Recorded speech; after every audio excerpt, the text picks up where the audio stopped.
Buenas tardes, ¿cómo están? Buenas tardes, doctora. ¿Cómo les va? Enciendan sus cámaras, por Doctora, favor. doctora. Buenas noches, doctora. Buenas noches, ya, ¿no?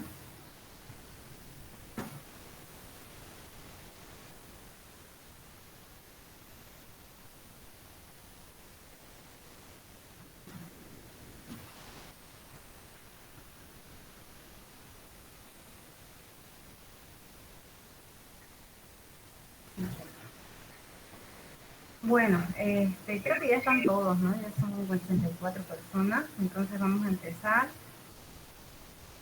Como les digo, es una clase rápida. La vamos a hacer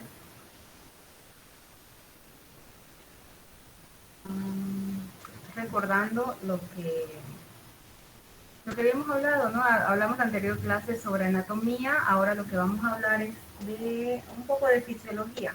Un poquito, va a ser una clase corta porque a las 7 tengo un diplomado, entonces hoy día no voy a poder pasarles una clase más larga.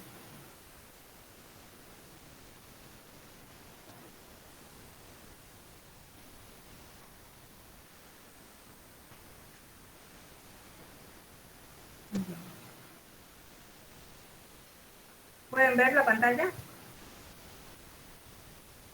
Sí, se ve. Sí, Sí, se ve, doctora. sí.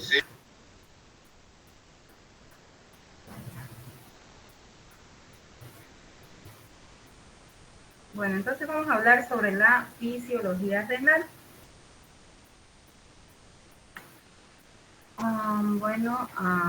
Habíamos dicho que en este tema lo que vamos a hacer es saber y recordar cuáles son las funciones del riñón y que cada una de estos círculos los vamos a aprender, ¿no? ¿Cuáles son las funciones del riñón? El sistema renal lo que va a hacer es regular los iones, el sodio, el potasio, filtrar la sangre. ¿Filtrar la sangre para qué? Para hacer una desintoxicación y eliminación de desechos. También el riñón regula la tensión arterial a través del sistema de angiotensina-aldosterona. Existe un equilibrio de ácido-base, regulación de la osmolaridad y la bulimia, regulación de la eritropoyesis, la gluconeogénesis y secreción de la vitamina. Ahorita la imagen se ha quedado solamente en el título de fisiología renal. Perdón. Entonces lo hacemos así.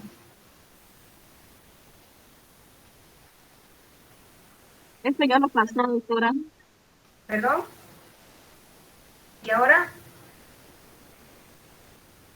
Sí, ahora se ve, doctorita. Ahora sí, Gracias. doctora. Ya, así entonces vamos a Ya hacer. se ve. Ya, gracias. Bueno, había recordado esta lámina que ya la vimos la clase pasada con las funciones de los riñones, ¿no? Del sistema renal. Y recordemos que los riñones son unos órganos bastante irrigados, reciben aproximadamente el 20% del gasto cardíaco y esto va a hacer que sea fundamental para la regulación de la presión arterial. Habíamos dicho que el riñón estaba inervado principalmente por fibras simpáticas, ¿no? Las parasimpáticas no tienen ninguna función prácticamente en el riñón, y en cambio las fibras simpáticas nos van a ayudar a la regulación arterial, a regulación del claro arterial, a través de la liberación de renina, van a ayudar en el flujo sanguíneo y la reabsorción de sodio.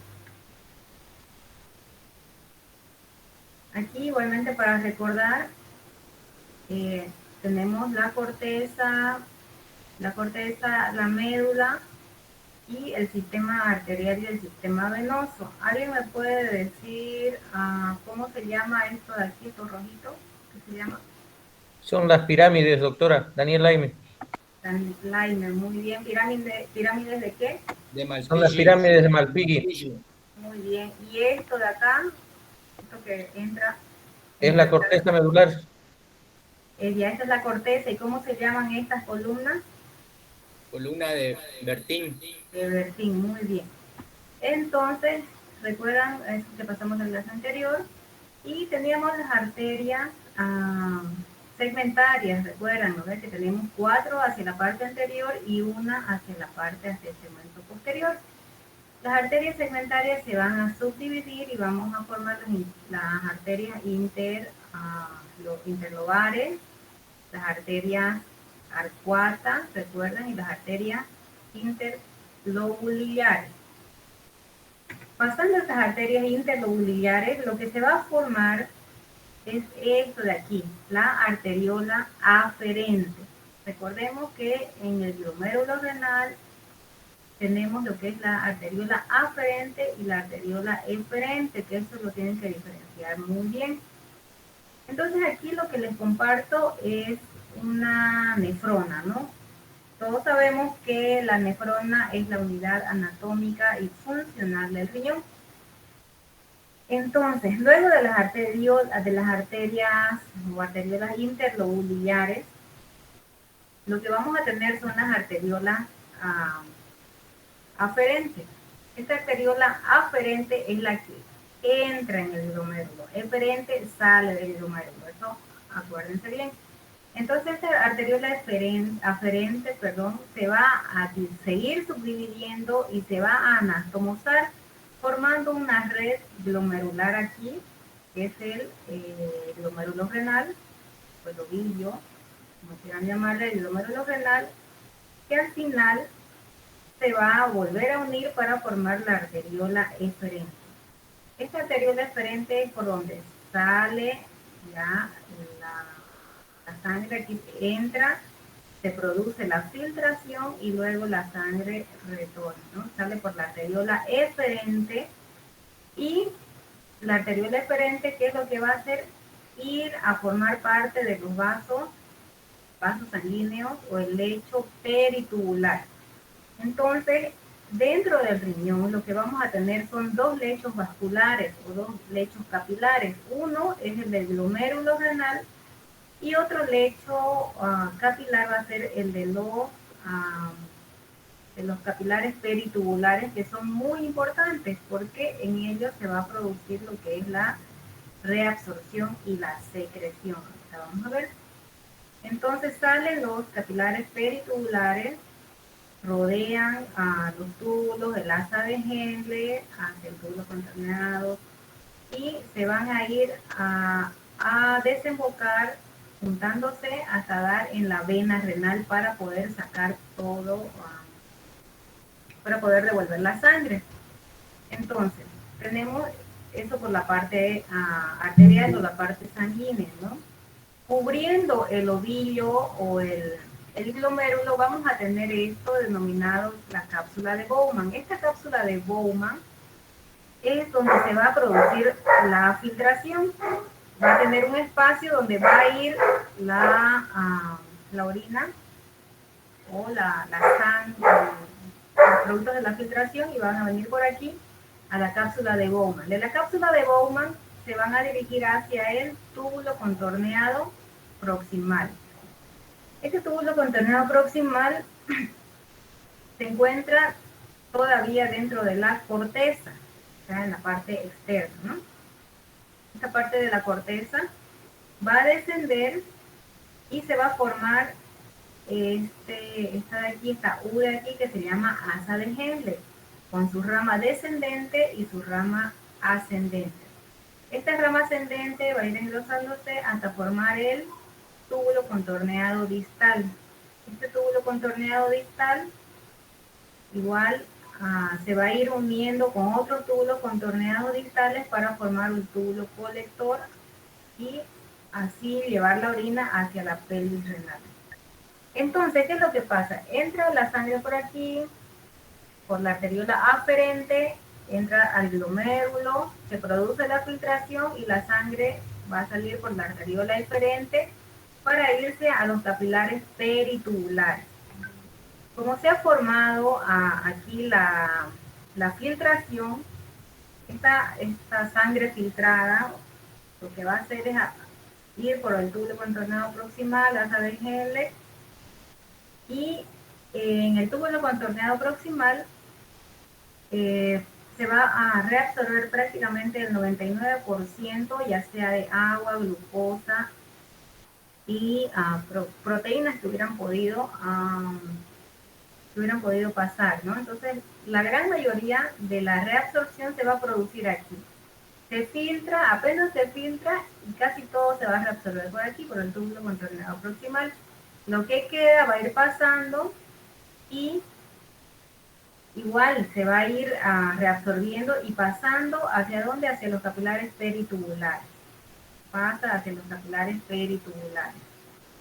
Pero es en el túbulo contorneado distal donde también se termina de reabsorber la última parte de lo que se va a filtrar en la orina, pero existe una secreción de parte de los capilares peritubulares hacia el túbulo contorneado distal, donde va a terminar de hacer una secreción de desechos, de hidrogeniones, que van a formar al final la orina ya propiamente dicha, la orina como tal, ya con la osmolaridad que tiene que ser, con los componentes de la orina, recién se van a formar aquí en el túbulo contorneado distal cuando existe el final de la secreción y cuando existe el final de la reabsorción y existe la secreción de otras sustancias.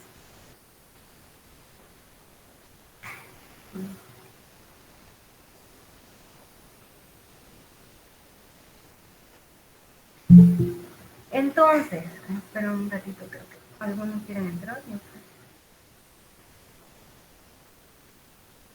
Ya. Entonces, aquí lo que vamos a ver es un glomérulo, ¿no? Como dijimos, aquí tenemos aquí está volcada la arteriola aferente y aquí la arteriola eferente. ¿Cómo va a estar formado esto? Bueno, aquí luego vamos a ver en otro corte cómo se va a formar el capilar glomerular. Va a estar formado por un endotelio capilar. Esta es la luz capilar, por aquí está la sangre, digamos. Y va a estar rodeado de una membrana basal. Esta membrana basal va a estar formada, perdón un momentito.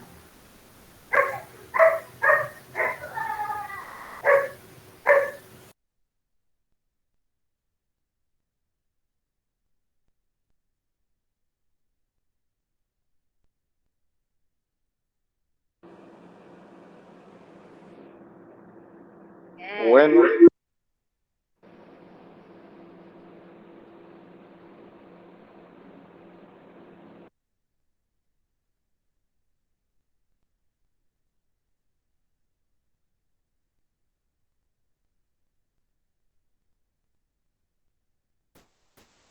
Ya, ahora sí continuamos. Entonces, dijimos que esto es un capilar glomerular, está formado por el endotelio. El endotelio, recordemos que es un endotelio fenestrado para poder realizar la filtración, la membrana basal glomerular y alrededor de toda esa estructura van a estar estas células que se llaman los podocitos, ¿no? Aquí también es importante recordar que cuando sube el túbulo contorneado distal, se va a unir, se va a juntar, va a topar a la arteriola aferente y va a formar esta estructura de acá llamada la mácula densa. Esta mácula densa es muy importante porque tiene función en lo que es la regulación de la presión arterial a través del sistema renina-angiotensina-aldosterona. Bueno, aquí otra vez para recordar, arteriola aferente, glomérulo, se produce la filtración, ¿no ven? Entonces se produce la filtración, apenas sale hacia el túbulo contorneado proximal, lo que va a hacer es reabsorberse todo hacia los capilares peritubulares y pasa el asa de Henle, todo eso que está por acá, y va a haber una secreción de productos finales que va a formar la orina como tal. Entonces la sangre va a ir y va a devolverse por el sistema venoso.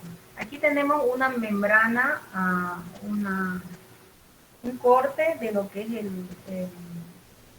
capilar glomerular.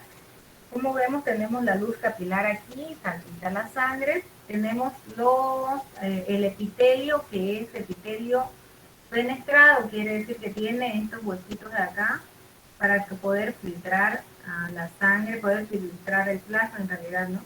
¿Qué va a pasar? Luego tenemos la membrana basal glomerular. Esta es muy importante porque esta membrana basal va a estar formada por proteoglicanos, por proteínas, por colágeno tipo 4, colágeno tipo 5, y eso le va a dar una carga electronegativa, o sea, va a ser de carga eléctrica negativa. ¿Y por qué es importante la carga eléctrica negativa? Es importante porque recordemos que dentro del lumen, no solo tenemos, dentro de la sangre tenemos otras moléculas que son proteínas, y las proteínas tienen carga eléctrica negativa. Entonces, al filtrarse por acá pueden, si tienen el tamaño adecuado, si no son muy grandes, no son muy pesadas, podrían pasar a través de los capilares fenestrados. Pero lo que evita que pasen las proteínas y eliminemos proteínas es esta membrana basal glomerular que tiene carga eléctrica negativa. Como la proteína de la sangre tiene carga eléctrica negativa y la membrana basal también, las dos se repelen y entonces empujan las proteínas para que no pasen hacia acá. ¿Ya? Entonces es muy importante mantener la membrana basal intacta para que evitemos el paso de las proteínas. Es por eso que cuando tenemos unas alteraciones de la membrana basal, que luego vamos a ver el síndrome nefrótico y otras enfermedades, que lo que se altera es la membrana basal glomerular. Al alterarse esto, la carga eléctrica que tiene negativa puede hacerse neutra o positiva y ya no va a repeler las proteínas, entonces las va a dejar pasar y por eso vamos a tener proteinuria en la orina. Entonces es muy importante mantener intacta la membrana basal. Y por la parte externa lo que vamos a tener son los podocitos. Estos podocitos, como dijimos, lo que van a hacer es envolver desde la membrana basal, tiene una parte que va hacia la membrana basal, se va a topar la membrana basal y otra hacia la cápsula, ¿no? O el espacio urinario. Entonces estos podocitos con sus prolongaciones, ¿qué es lo que va a hacer? Envolver la membrana basal, envolver todo el capilar, y puede tener una función también de regulación del flujo sanguíneo renal, porque cuando estos podocitos lo que van a hacer al envolverlo, lo van a tener como una red encima del capilar y va a soportar la presión hidrostática del capilar. Esta presión hidrostática es la presión que tiene la sangre, esta sangre de aquí, para salir, que es de aproximadamente 55 a 60 milímetros de mercurio, que es una presión capilar que es elevada, ¿no? Para precisamente mantener el flujo urinario. A diferencia de otros capilares o de otros lechos capilares donde las presiones alcanzan entre 30 a 35 milímetros de mercurio, dentro del riñón la presión hidrostática que tiene la sangre por el juego de la arteriola aferente y eferente, esa presión va a ser elevada, 50, 55, es por eso que se va a producir la filtración.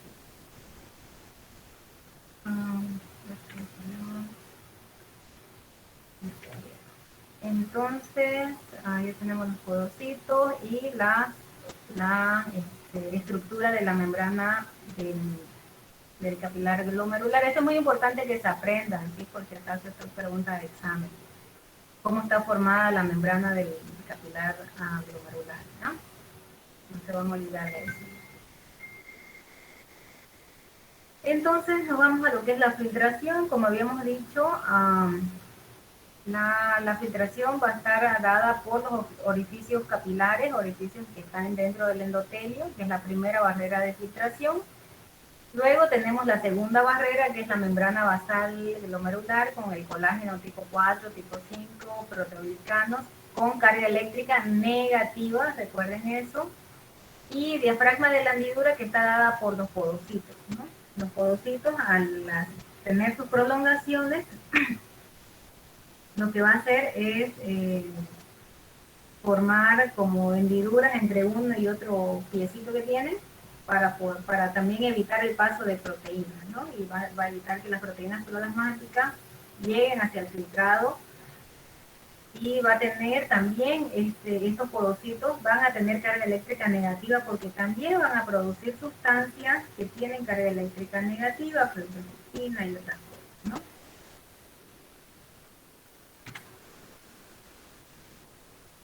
Bueno, ¿qué es lo que va a determinar el filtrado glomerular?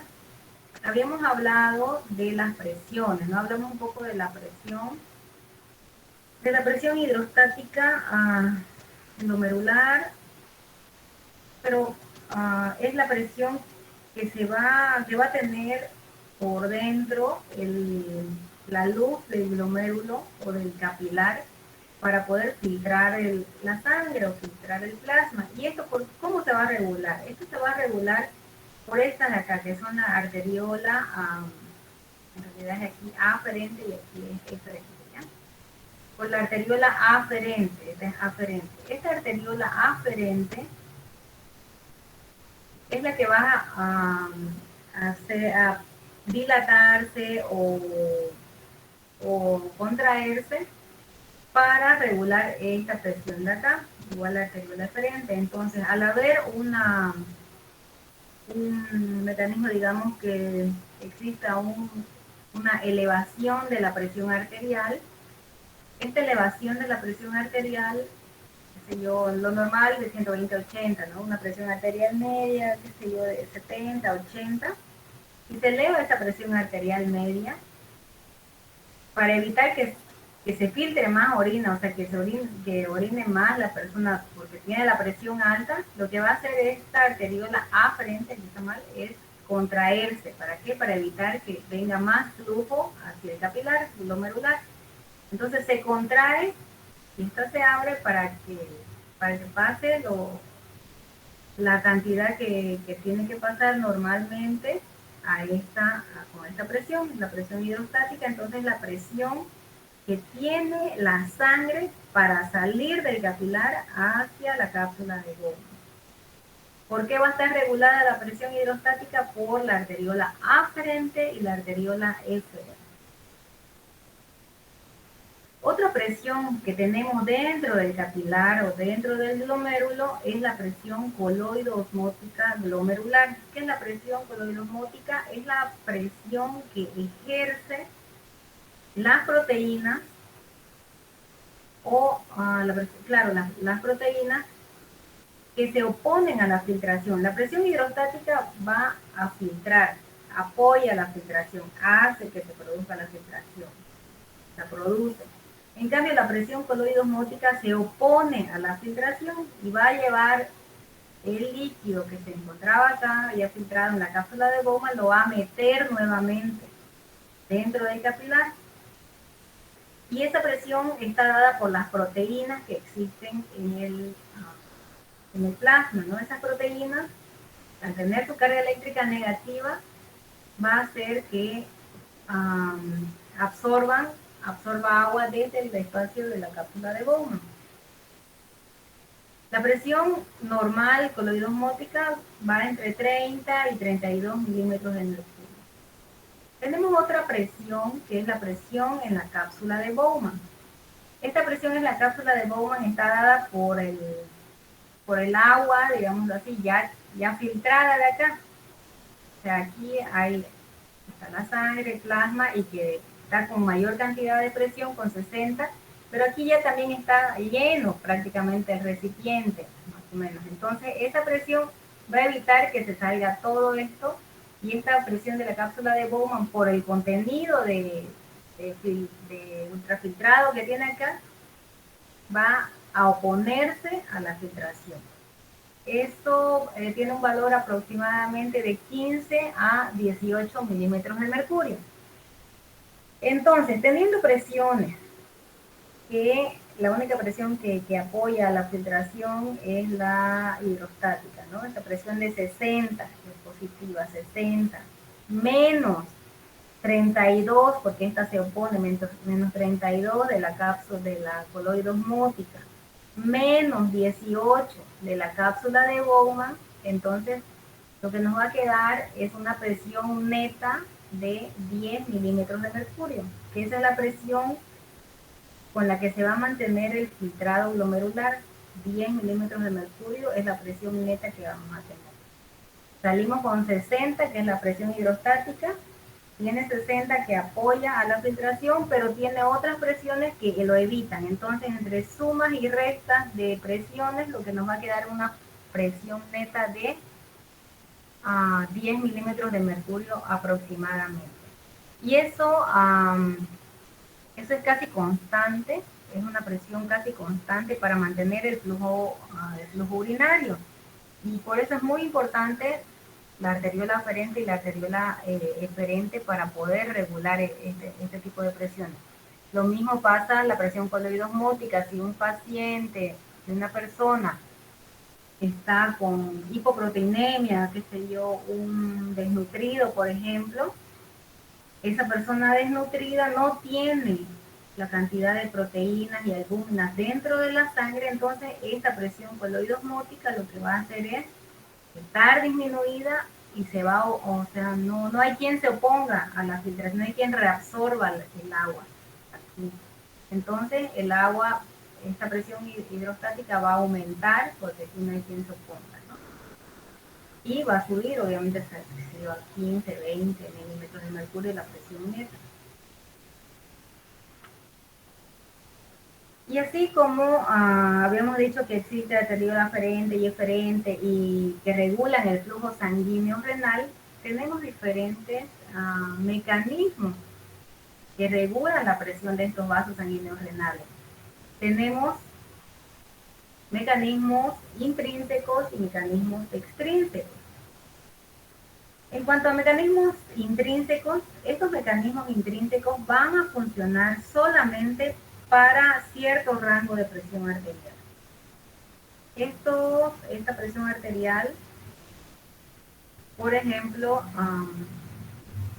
si la presión va desde presión arterial desde 80, estamos hablando de presión arterial media, ¿no? Desde 80 hasta 180 milímetros de mercurio, o sea, de una presión normal a una presión muy alta, se va a regular por el mecanismo intrínseco. Cuando estas presiones están por encima de esos valores o por muy debajo de esos valores, lo que va a empezar a funcionar es el mecanismo extrínseco. Entonces, en el mecanismo intrínseco son los que están dentro del mismo riñón. Tenemos el mecanismo miógeno o de los músculos. ¿De cuáles músculos? Del músculo liso de la arteriola aferente. Este músculo liso lo que va a hacer es contraerse o relajarse de acuerdo a la presión que sienta, ¿no? Ya dijimos que puede hacer una vasodilatación de las arteriolas aferentes, como puede hacer una vasoconstricción. Si existe una vasodilatación de las arteriolas aferentes, o sea, aumenta el flujo sanguíneo renal y va a aumentar la tasa de filtración glomerular. Si pasa al contrario, existe una contracción de las arteriolas eferentes, lo que va a pasar es una disminución del filtrado glomerular. En cuanto al mecanismo túbulo glomerular de autorregulación, en esto va a estar implicado lo que habíamos, diferentes factores, entre ellos la presión hidrostática glomerular, que dijimos que era de 55 a 60 milímetros de mercurio. Si esta presión hidrostática disminuye, o sea, disminuye el filtrado, disminuye la presión que se encuentra dentro del capilar renal, disminuye la presión hidrostática glomerular, disminuye a 40, 50 milímetros, va a disminuir la filtración glomerular. No existe fuerza que empuje, ¿no? Que empuje el agua a que se filtre. Es lo que va a provocar disminución de la reabsorción de sodio y cloro. Si disminuye la filtración, recordemos que no solo se filtra agua, también se filtra sodio y diferentes electrolitos. Entonces, si disminuye la filtración, también se va a disminuir la reabsorción de sodio y cloro. Y este sodio y cloro va a llegar a ese sector que habíamos dicho que es la mácula densa del aparato yuxtaglomerular. Esta mácula densa, al ver que o al sentir de que no existe la cantidad de sodio y cloro que normalmente le llega, produce la liberación de sustancias vasoactivas. Esta sustancia va a hacer que exista una vasodilatación de la arteriola aferente. Lo mismo, si ve que existe mucho sodio en la mácula densa, lo que va a hacer es que existe una vasoconstricción. No todo es una realimentación, ¿no? Entonces, si ven que existe disminución del sodio en la mácula densa, ¿qué es lo que va a hacer? Liberar sustancias para que se vasodilate la arteriola aferente, que es la que hace llegar el flujo sanguíneo renal, aumenta la presión hidrostática y aumenta el filtrado, ¿no? Pero si lo que tiene es una disminución un aumento de sodio que le llega al túbulo contorneado distal, ve que va pasando mucho sodio, entonces que dice, aquí lo que tengo que hacer es disminuir, y para disminuir lo que va a hacer es una vasoconstricción. Estos mecanismos, como dijimos, se van a regular cuando las presiones están entre 80 y 180 milímetros de mercurio. Pero ¿qué pasa cuando existe mayor presión o menor presión que esa? Entonces vamos a activar los mecanismos extrínsecos. ¿Cómo son los mecanismos extrínsecos? Tenemos el mecanismo hormonal a través del sistema renina, angiotensina, aldosterona y el control neural o neurológico. Entonces, este mecanismo hormonal se va a dar a través de esto mismo, de que es la mácula densa, a través de las células yuxtaglomerulares. ¿Qué es lo que van a producir estas células? Producen renina, ¿no ven? La renina ¿qué es lo que produce la renina? Hace que el angiotensinógeno convierta la angiotensina 1 en angiotensina 2. La angiotensina 2 es la que va a producir la vasoconstricción, ¿no ven? Va a ir a actuar a través de a la corteza adrenal y a las arteriolas sistémicas. Entonces, en la corteza adrenal, ¿qué es lo que va a producir? Mayor producción o secreción de aldosterona. Esta aldosterona se va a ir a los túbulos renales y lo que va a producir es reabsorción de sodio y agua. La aldosterona entonces retiene sodio y retiene agua. ¿Qué es lo que va a hacer este sodio y agua retenido? Aumenta el volumen sanguíneo. Aumentamos la presión arterial sistémica. Y esta angiotensina 2 en las arteriolas sistémicas lo que va a producir es una vasoconstricción y aumento de la resistencia periférica, pero esto es de manera generalizada. Entonces, cuando existe una vasoconstricción generalizada, ya sea por un shock hipovolémico, pongámosle que el paciente ha perdido mucha sangre, está con presiones prácticamente a 0, 30 a 0, qué sé yo, una presión sumamente baja, lo que produce es una vasoconstricción generalizada. Pero lo malo de este mecanismo es que la vasoconstricción es tan generalizada que no le importa si es riñón, si es cerebro, si es nada. Entonces, hay la vasoconstricción a todo nivel para aumentar la presión arterial, ¿no? Para aumentar la presión arterial. Pero cuando es muy excesiva esta regulación, esta vasoconstricción, a la larga sí nos va a afectar el flujo sanguíneo renal y nos va a disminuir el filtrado glomerular. En cuanto al control neural, esto está dado por los vasoreceptores en los vasos sanguíneos, en la circulación sistémica y a través del sistema nervioso simpático. Recordemos que habíamos dicho que el sistema nervioso simpático regula el filtrado, regula el flujo sanguíneo renal.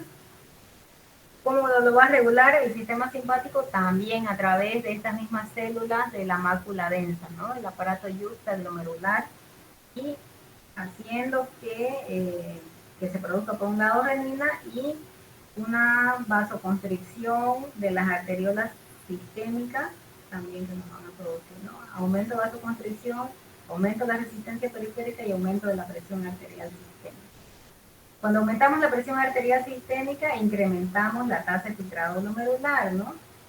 Eso cuando no es una reacción muy exagerada, pero si tenemos una vasoconstricción masiva, lo que vamos a tener es, al contrario de lo que queremos, de incrementar el filtrado glomerular, vamos a tener una disminución del filtrado. Bueno, esta es otra tabla un poquito más ordenada. Como dijimos, el control intrínseco y el control extrínseco. En el control intrínseco, las condiciones que la presión tiene que estar entre 80 y 110. Cuando está por fuera del rango normal, vamos a usar el control extrínseco, ¿no? Control intrínseco, entonces, regula directamente el filtrado. Solamente se aboca al filtrado glomerular a pesar de cambios moderados en la presión arterial. O sea, si la presión sube o baja durante el día, por ejemplo, en una persona, o en una hora, en 2 horas, sube, baja, eso no nos va a afectar a si orinamos más o orinamos menos, porque el riñón intrínsecamente, a través de la arteriola aferente y diferente, va a regular eso, va a regular que se mantenga la misma presión hidrostática dentro del glomérulo. El mecanismo miogénico, habíamos dicho, a través de la arteriola aferente y la retroalimentación túbulo-glomerular. En cambio, en el control extrínseco, regulan indirectamente el filtrado glomerular. ¿Por qué? Porque producen una vasoconstricción sistémica o vasodilatación sistémica, dependiendo, ¿no? Manteniendo la presión sanguínea sistémica y que impulsa la filtración. Puede ser hormonal, es hormonal por el sistema renina, angiotensina, aldosterona. Como dijimos, la aldosterona lo que va a hacer es retener, se libera a unos túbulos, y ¿qué es lo que va a hacer? Retener el sodio, retener agua, y aumenta la volemia. Doctora, una pregunta. Dígame. En las condiciones ahí en el cuadro menciona que la presión arterial media en las condiciones intrínsecas y extrínsecas es la misma, de 80 o 180. No, en el cuadro. En el cuadro. Lo que pasa, cuando está de 80 a 180, va a ser intrínseca. Cuando la presión está muy baja, tenemos tenemos un shock hipovolémico, tenemos 30 de presión, 40 de presión, o tenemos una crisis hipertensiva mayor a 200 la presión. Entonces ahí lo que se va a producir es el mecanismo extrínseco. A ver, vamos a ver la tabla, como dice. Dice la presión media fuera del rango normal, menor a 80. Aquí de 80 a 180. Si está menor a 80, funciona el extrínseco. O si está mayor a 180, funciona el extrínseco. A eso se refiere. Está bien, gracias, doctor. ¿Tienen alguna pregunta? Hasta ahí lo vamos a dejar por hoy. Doctorita, yo tengo una. Dígame. ¿Quién habla? Soy Narda Chávez. Ya. Usted mencionó que la presión de filtración glomerular que queda con la diferencia de presiones era de 18, ¿no ve? De 10. De 10 aproximadamente. Sí, de 10. Yo leí en algunos libros que era de 21. ¿Puede haber esa diferencia de presión dentro de los valores normales? Todos los libros están así. ¿Por qué? Porque toman en cuenta la presión hidrostática del capilar es 60. O sea, no es que sea 60, el otro 10 y el otro 30, ¿no? Eso va cambiando, o sea, puede variar de acuerdo a la presión, puede variar un poco. Por ejemplo, o sea, incluso las mismas literaturas no te dice 60, te dice de 50 a 60, te dice una. El otro te dice de la presión coloidosmótica de 30 a 35. Y si suman entre lo mínimo de que te dice de una y lo máximo de la otra, te puede haber variaciones. Pero ese es un promedio prácticamente. Puede ser de 10, puede ser de 15. Pero no son números exactos, ¿no? Porque la presión nunca es exacta. Ah, ya, está bien, gracias. Pero, por ejemplo, la duda es qué le ponemos en el examen, ¿no? Ustedes apréndanselo así. Si me ponen 12, no lo voy a aplazar porque me pongan 12, ¿no? La presión neta. Si me ponen 10, perfecto. Ponen 15, ya, se las puedo pasar, pero tampoco le voy a preguntar así, que se dice solamente eso. Tal vez les haga que me pongan el cuadro y que... La cuestión es que sumen y resten las presiones hidrostática, coloidosmótica y la de la cápsula de Bowman, ¿no? ¿Alguna otra duda? Ninguna, doctora. ¿Algo más? Luego vamos a hablar de lo que es ya en sí el filtrado de la glucosa, potasio, sodio. Pero como vimos, prácticamente el 99% de la reabsorción de agua y de glucosa se produce en el túbulo contorneado, ¿qué?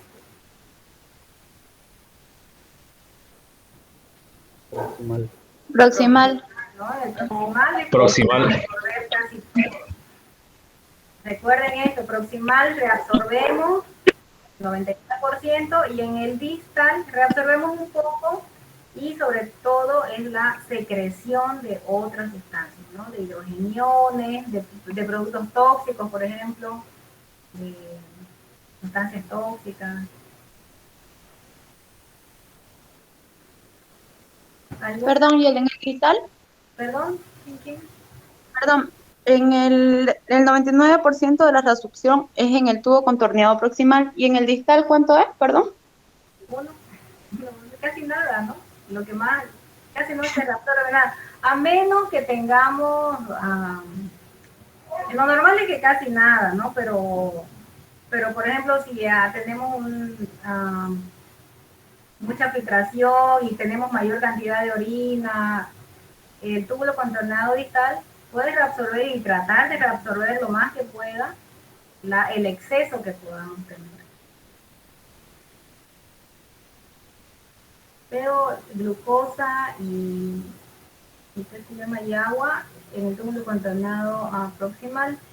Las proteínas, como ya les dije, no se van a filtrar. O sea, lo normal es que no se filtren proteínas. No se tienen que filtrar. Se pueden filtrar algunas moléculas de aminoácidos muy pequeñas con pesos moleculares menor a 70.000 Dalton. Se pueden llegar a filtrar, pero se van a reabsorber igual en el túbulo contorneado proximal. Se reabsorben aminoácidos. Si es que llegaran a pasarse, se reabsorben. Pero para que no pasen, ¿cuál es la principal barrera? A ver, recuerden. Para que no pasen las proteínas. La membrana basal glomerular, doctora, de cara negativa. Eléctrica negativa, eso es lo principal. Y es lo que cuando existe alguna alteración renal, lo primero que falla, lo primero que se altera es la membrana basal glomerular, ¿no?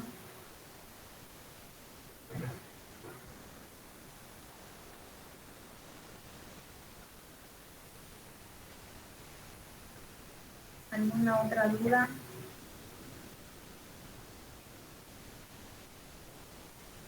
No, doctora. Voy a sacar fotos de los nombres, ¿ya? ¿Alguien sabe? Ya tienen se llama ¿cuándo es su primer examen parcial? Ahora nos mandaron una circular de los parciales. ¿Alguien sabe la fecha? Nada todavía, doctorita, ni siquiera estamos pasando clases completas, solamente son 3 materias que hemos pasado hasta ahora. Y ahora nos mandaron una circular y ya decía algo sobre sobre los Doctorita. exámenes parciales. Yo dije que de repente ya me van a querer que tome examen parcial. Siempre los parciales son a principios de junio o finales de mayo. Y ahora se le mandó la circular porque todavía hay varios docentes que no han pasado ni una clase. Ah, ya, entonces tenemos tiempo. Tenemos tiempo como para unas 3 clases más. ¿Sí, no?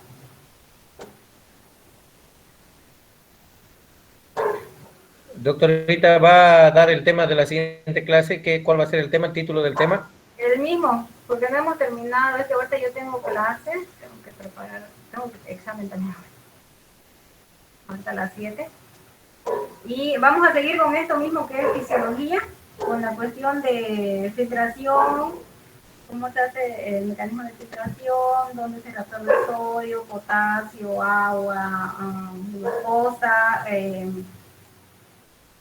que es el mecanismo de transporte, cómo se reabsorbe, no es nomás que se filtra y ya, digamos, ¿no? Que tiene su bombas de sodio, bombas o transporte y eso, ¿no? Es algo, como les dije, de segundo año. Lo que les voy a pasar, por eso les preguntaba la fecha del parcial, porque si era pronto, de repente podríamos pasar una clase más para terminar una vez esto y ya empezar a lo que es los exámenes en nefrología, ¿no? Los laboratorios y todo eso. Pero como tenemos tiempo, dicen, ¿no?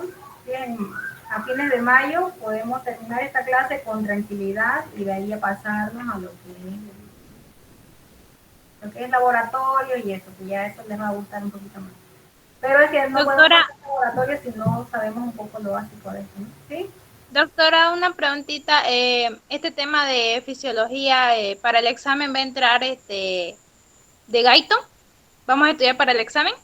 Lo vamos a estudiar desde el examen, pero precisamente se lo voy a pasar al presidente. ¿Quién es? Cuellar, ¿no? ¿Cuál es Cuellar? Ya se salió. Cuellar, buenas noches. Sí, a mí me lo... Está en la cámara. Entonces yo le voy a pasar a él. Encontré un documento resumido y está bonito en internet. Se lo voy a pasar a usted para que le pase a su compañero por WhatsApp. Son 20 páginas. Este tema que es anatomía y fisiología. Más fisiología que otra cosa, pero de ahí van a estudiar. Y cortita, no son páginas así, puro divino. Ya. Gracias. Entonces se lo voy a pasar para que lo vayan leyendo, lo vayan estudiando, que de ahí les voy a tomar el examen. No me voy a salir de otra cosa. De ahí va a ser el examen de este tema. Sí, doctorita, está bien, pero no se vaya a olvidar de pasárselo al presidente. Para que así vamos estudiando nosotros. Así mejor si lo van leyendo para la próxima clase, ya solamente despejamos dudas y ya avanzamos rápido. Y hacemos en media hora la clase y nada más. Sí, doctora, así quedaría perfecto. Como no están pasando clases completas, entonces les da tiempo de leer, cuando digo son 20, 21 páginas. Facilitas, no son muy complicadas, ¿ya? Y eso lo leen para la próxima clase, despejamos dudas y ya nos pasamos a lo que es los laboratorios y eso. Bueno, ¿alguna otra duda, alguna consulta?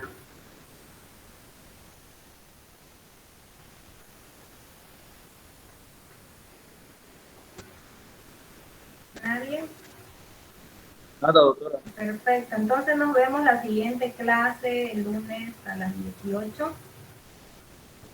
Terminamos este tema y empezamos con lo que es el laboratorio, ¿ya? Muy bien. Listo, doctorita. Entonces yo espero que me pase la cosa para reenviárselo a los chicos. Ahorita te lo paso, ¿ya? Perfecto. Listo. Muchas gracias. Chao. Ya, doctora, hasta luego. Hasta luego. Hasta luego.